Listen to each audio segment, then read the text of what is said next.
suis rentré à l'UTC en 91, j'étais très investi dans la vie de l'école, dans les associations. J'ai été aussi élu au conseil d'administration. C'était une époque assez particulière parce qu'il y avait la création de la maison de l'étudiant à cette époque-là. Ensuite, sur la fin de mes études, donc j'ai choisi moi, GSM. Donc moi je termine mes études en Allemagne, à la TU de Dresde, mon échange Erasmus. Ensuite je pars en projet de fin d'études à Berlin pendant 6 mois. Et après je travaille pendant 1 an et demi encore en Allemagne en tant que ce qu'on appelait à l'époque un VIE.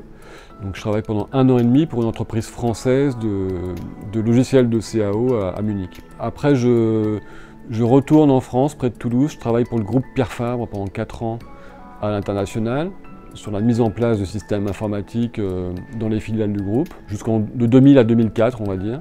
Et en 2004 j'arrive à Nantes. Là je fais la rencontre d'un artiste qui s'appelle François de la Rosière, qui a créé la compagnie La Machine, qui est une grande compagnie nantaise de création de machines de spectacle et de grands spectacles de rue qu'on va jouer aux 4 coins du monde. C'est-à-dire que pendant 15 ans, j'ai accompagné la vie de cette compagnie sur la conception, la fabrication de ces structures, de ces machines de spectacle.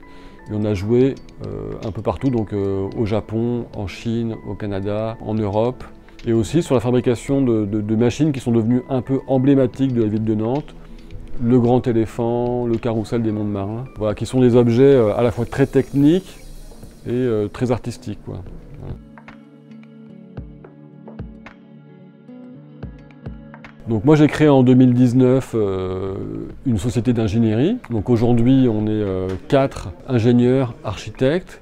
En fait, on fait de l'ingénierie pour l'art et l'architecture. C'est-à-dire qu'on accompagne des artistes, des architectes, enfin des concepteurs au sens large. On les aide à concrétiser leurs idées, c'est-à-dire on part de leurs dessins et on va réaliser les objets, les ouvrages en fait finis. Je prends l'exemple d'une sculpture qu'on vient de poser pour un artiste à Nantes, dans un bâtiment qui s'appelle Sky Home. L'idée c'était d'installer une œuvre dans un parking souterrain d'un grand immeuble de logement pour donner un peu de vie, un peu de gaieté à cet espace. Donc l'artiste avait une idée, il voulait quelque chose d'assez graphique, travailler sur le rythme de sa sculpture, et on a défini ensemble la manière d'organiser les pièces pour habiller cette rampe d'accès au parking. Donc c'est une structure métallique. Nous on fait tous les plans d'exécution, on fait la mise au point de la sculpture, et après on travaille avec des partenaires industriels qui vont réaliser les pièces. Donc là on travaille avec de la découpe laser pour les pièces, du pliage, une entreprise pour la pose,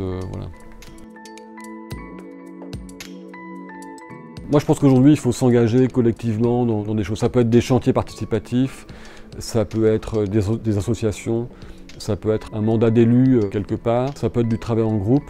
Mais vraiment moi je mets en avant aujourd'hui ce travail collectif parce que tout seul on fait pas grand chose en fait. Moi je suis dans le domaine de la construction, de l'ingénierie, de la structure, et je travaille avec énormément d'acteurs et énormément de partenaires, quoi. Voilà. Et c'est cette richesse, c'est le regard des autres qui fait que les projets aboutissent, quoi.